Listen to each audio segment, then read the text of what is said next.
ಪ್ರಿಯರೇ, ದೇವರು ಒಳ್ಳೆಯವರು, ಒಳ್ಳೆಯದನ್ನೇ ಮಾಡುವವರಾಗಿದ್ದಾರೆ.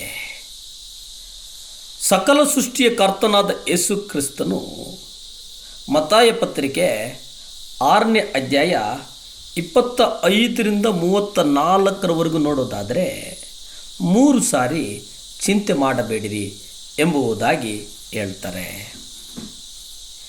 ಕೇವಲ 10 ವಾಕ್ಯಗಳ ಅಂತರದಲ್ಲಿ ಕರ್ತನು 3 ಸಾರಿ ಚಿಂತೆ ಮಾಡಬೇಡಿರಿ, ಚಿಂತೆ ಮಾಡಬೇಡಿರಿ, ಚಿಂತೆ ಮಾಡಬೇಡಿರಿ ಎಂಬುದಾಗಿ ಹೇಳ್ತಾರೆ.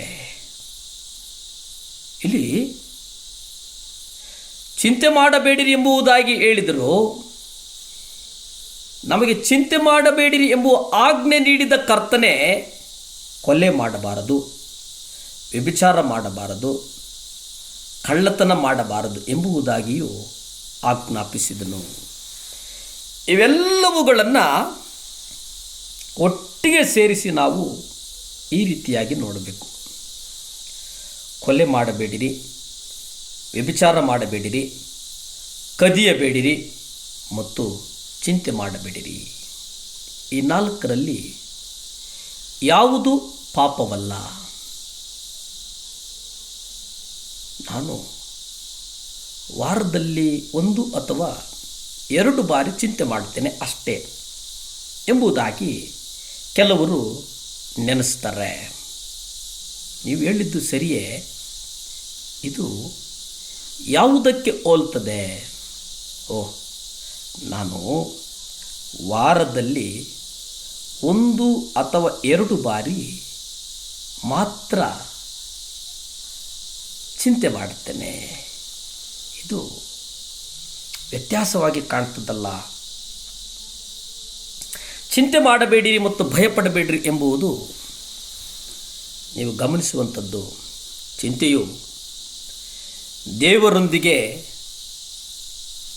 ನನ್ನ ಅನ್ಯೋನ್ಯತೆಯನ್ನು ನಾಶ ಮಾಡುತ್ತದೆ. ಚಿಂತೆಯ ಮನೋಭಾವವು ದೇವರು ನನಗಾಗಿ ಚಿಂತಿಸುವುದಿಲ್ಲ ಎಂಬುದಾಗಿ ಹೇಳ್ತದೆ. ಎರಡನ್ನು ಕಸದ ಬುಟ್ಟಿಗೆ ಹಾಕಬೇಕು. ಅನೇಕ ಜನರು ಕೋಪವನ್ನು, ಹಣದ ವ್ಯಾಮೋಹವನ್ನು, ಮನುಷ್ಯರಿಂದ ಗೌರವವನ್ನು ಬಯಸುವುದನ್ನು, ತಮ್ಮ ಶತ್ರುವನ್ನು ದ್ವೇಷಿಸುವುದಕ್ಕೆ, ಸಣ್ಣ ಪುಟ್ಟು ಸುಳ್ಳು ಹೇಳುವುದಕ್ಕೆ, ಪಾಪವೆಂದು ಪರಿಗಣಿಸದಿರುವ ಹಾಗೆಯೇ ಚಿಂತೆಯ ಮನೋಭಾವವನ್ನು ಸಹ ಅವರು ಪಾಪವೆಂದು ಪರಿಗಣಿಸುವುದಿಲ್ಲ. ಇಂತಹ ವಿಷಯಗಳು ಅನೇಕರಿಗೆ ಹಗುರವಾಗಿ ಒಂದು ದೌರ್ಬಲ್ಯ ಅಥವಾ ಬಲಹೀನತೆ ಎಂಬುದಾಗಿ ಕಾಣಿಸಿಕೊಳ್ಳುವುದನ್ನು ನಾವು ನೋಡಿದ್ದೇವೆ. ಆದರೆ ಇಲ್ಲಿ ದೇವರೊಂದಿಗೆ ಅನ್ಯೋನ್ಯತೆ ಇರುವುದು ಬಹಳ ಮುಖ್ಯ ಅಲ್ಲವೇ? ಮತ್ತಾಯ ಪತ್ರಿಕೆ 6ನೇ ಅಧ್ಯಾಯ 25ರಲ್ಲಿ ನಾವು ನೋಡ್ತೇವೆ, ಈ ಕಾರಣಕ್ಕಾಗಿ ನಿಮ್ಮ ಪ್ರಾಣಾಧಾರಣೆಗೆ ಚಿಂತೆ ಮಾಡಬೇಡಿರಿ ಎಂಬುದಾಗಿದೆ. ನಿಮ್ಮ ಜೀವನದ ಬಗ್ಗೆ ಏನು ಊಟ ಮಾಡಬೇಕೋ, ಏನು ಕುಡಿಯಬೇಕೋ, ಅಥವಾ ದೇಹ ರಕ್ಷಣೆಗೆ ಏನನ್ನು ಒದ್ದುಕೊಳ್ಳಬೇಕೋ ಎಂಬುದಾಗಿ ಚಿಂತೆ ಮಾಡಬೇಡಿರಿ. ಊಟಕ್ಕಿಂತ ಪ್ರಾಣವು, ಉಡುಪಿಗಿಂತ ದೇಹವು ಮೇಲಾದದ್ದಲ್ಲವೇ? ಇಲ್ಲಿ ಮತ್ತಾಯನು ಉದಾಹರಣೆಗಾಗಿ ಆಕಾಶದಲ್ಲಿ ಹಾರಾಡುವ ಹಕ್ಕಿಗಳನ್ನು ತೆಗೆದುಕೊಳ್ತಾನೆ.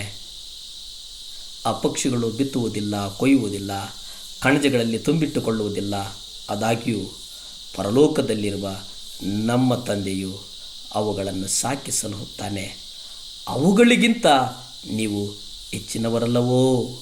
ನೀವು ಎಷ್ಟು ಬಾರಿ ರಸ್ತೆಯಲ್ಲಿ ಸತ್ತಿರುವ ಒಂದು ಹಕ್ಕಿಯನ್ನು ನೋಡಿದ್ದೀರಿ ಎಂದು?